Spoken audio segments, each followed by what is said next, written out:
hanap, di kita matagpo-tagpuan. Bakit eh? Patingin lang ako ng utang mo. Katagal-tagal na noon. Sabi mo, 1 buwan lang, 1 taon na. Utang? Wala ba akong mabayad sa'yo? Ano wala? Wala ba? Hindi pa tumutubo yung utang ko sa'yo? 1 taon na, wala ka pa ano ng... Bumalik ka lang next month. Bumalik ka lang next month, ha?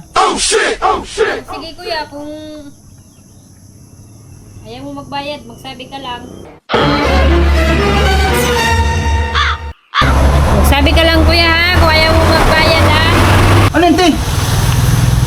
Aw, pag hindi na nagabayad sa akin, ito lang man ang kaibigan ko.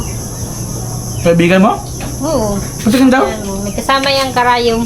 Kaya pag walang hindi nagbayad yung may utang, natutusok ko lang. Aray! Ilang utang ko sa lahat?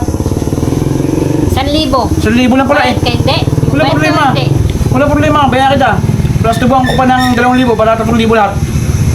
Yun pala eh, madali ka palang kausap ko eh. Tama na yun, te. Alisin mo yan, alisin mo yan.